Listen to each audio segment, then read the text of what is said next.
Hello कहने से पहले happy happy happy new year guys. अभी इस साल में ये पहली वीडियो है, तो इस साल की मुबारकबाद आपको देना बाकी थी। तो चलिए डीप डाइव की कहानियाँ शुरू करते हैं, क्योंकि मैंने रिसेंटली नेटफ्लिक्स पर देखी एक खूबसूरत मलयालम फिल्म एको, जो कहानी बताती है मेन कैरेक्टर कुरियाचंद की, जो इतना मिस्टिकल है कि कोई उसके बारे में कुछ कहता है, कोई उसके बारे में कुछ कहता है, पर कोई नहीं जानता कि वो मिसिंग है, और मिसिंग है तो कहाँ है। इसी के इर्द गिर्द घूमती है इस फिल्म की कहानी, और 2 और कैरेक्टर, बल्कि 3 और कैरेक्टर उस कहानी में उसको आगे बढ़ाने में मदद करते हैं। एक कुरियाचंद की बीवी जो मलेशियन है, दूसरे उसके वफादार ट्रेन्ड डॉग्स, और तीसरा एक शख्स जो उसकी बीवी की देखभाल करता है। इन तीनों के साथ मिलाकर एक अमेलगमेशन बनाई गई है और एक सवाल उठाया गया है बहुत खूबसूरती से। सवाल ये कि क्या फर्क है प्रोटेक्शन और रिस्ट्रिक्शन में। आपके इर्द गिर्द कोई ऐसा हो जो आप पे डिपेंडेंट हो, जैसे कोई बच्चा, बूढ़ा या फिर कोई औरत। ऐसे डिपेंडेंट बंदे के होते हुए आप प्रोटेक्शन और रिस्ट्रिक्शन के बीच की लाइन कब ब्लर कर बैठेंगे आप खुद भी नहीं जानते। हिफाजत बहुत ही फ्रीडम वाला वर्ड है, आज़ादी का एहसास होता है इसमें कि आप दूसरे की सिर्फ हिफाजत कर रहे हैं, उसके राइट्स की, उसकी मूवमेंट की, क्योंकि उसको हिफाजत की ज़रूरत है। लेकिन रिस्ट्रिक्शन एज अ वर्ड ही नेगेटिव है, पाबंदी, रुकावट।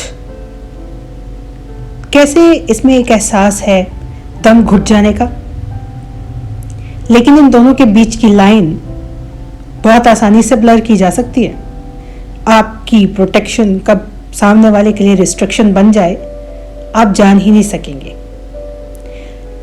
कैसा हो कि आपको प्रोटेक्शन देने वाला ही आपको रिस्ट्रिक्ट करना शुरू कर दे, और वो जिसने आपको रिस्ट्रिक्शन से कभी बचाया था प्रोटेक्शन के नाम पे, अब आपको रिस्ट्रिक्ट करना शुरू कर दे। क्या होगा जब शरीफ शराफत छोड़ दे।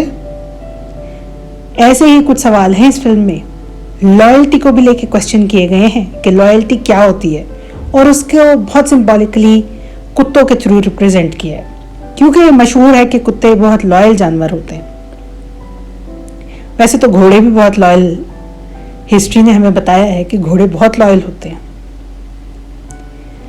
तो ये सब सवालों के इर्द गिर्द घूमती है ये खूबसूरती से बनी हुई फिल्म। खूबसूरत इसलिए कि इसकी सिनेमाटोग्राफी, भाई साहब, जो जंगल है, जो मिस्टिकल एलिमेंट है, जो जंगल की एक्चुअल खूबसूरती है, और जो मिस्ट्री है, जो धुंध है, मिस्ट है उसके आसपास, खूबसूरती से वो इस फिल्म की स्टोरी टेलिंग में ऐड हो जाती है। आपको अंदाज़ा भी नहीं होता कि कब आप उस सीन में खो गए और कोई हिंट मिस कर गए। ऐसी खूबसूरत चीज़ें बहुत काम आती हैं, और मलयालम सिनेमा इनमें मास्टर है। तो अगर कोई मलयालम मूवी बहुत टॉक्ड अबाउट हो तो मेरी सजेशन है उसे ज़रूर देखें। ये ही फिल्म है जो इस साल बहुत टॉक्ड अबाउट रही है, तो अभी नेटफ्लिक्स पे मौजूद है, आप सब देख सकते हैं, एंजॉय कर सकते हैं, और इन सवालों के इर्द गिर्द अपने दिमाग में भी ब्रेनस्टॉर्मिंग कर सकते हैं कि क्या है प्रोटेक्शन और क्या है रिस्ट्रिक्शन। क्या आप प्रोटेक्टेड हैं या रिस्ट्रिक्टेड हैं। आपके क्या थॉट्स हैं कमेंट्स में ज़रूर लिख के भेजिएगा। Please like, share and subscribe, क्योंकि मुझे सब्सक्राइबर की सख्त ज़रूरत है। इस रिक्वेस्ट के साथ साथ ये था मेरा ओपिनियन इस फिल्म को देखने के बारे में कि ये बहुत खूबसूरत है और बहुत खूबसूरती से सवाल उठाती है। अब सवाल का जवाब आप भी ढूंढें और मैं भी अपनी ज़ात में ढूंढती हूँ, और इसके पीछे क्या फिलॉसफी है वो भी देखते हैं।